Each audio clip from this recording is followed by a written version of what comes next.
Speaking of 9/11, the families of victims are still pursuing in the U.S. justice system attempts to sue various people within Saudi Arabia and the Saudi government for the events of 9/11. You have diplomatic immunity. Do you believe it's fair for those families to try to seek justice from Saudi Arabia for what happened?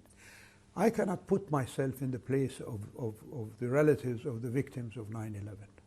Their loss is something that I cannot even presume to understand or to share or to. But I do appreciate that any loss of life has its effect on the relatives of that person. What I do say is that Saudi Arabia has never hidden anything about that matter. So you're not worried about anything that could come out from FBI documents, redacted information? Not at all. We've seen what happened, if you remember, with the famous 28 pages that President Bush, how do you say it, excluded from exposure when the 9/11 report came out. Nothing. So nothing in those pages you believe will surprise you or implicate Saudi Arabia in any way? There is absolutely nothing.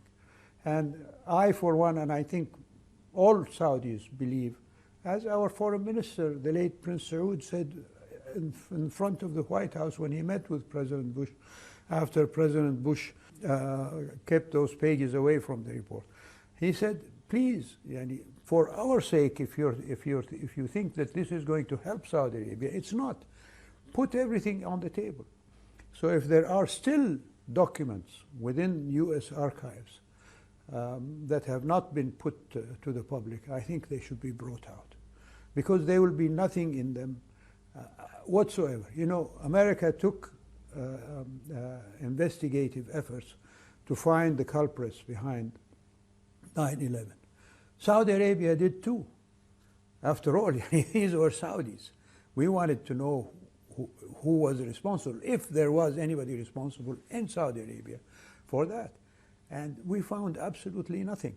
So yes, to the better exposure of the reality, I hope that the U.S. government releases all documents about 9/11.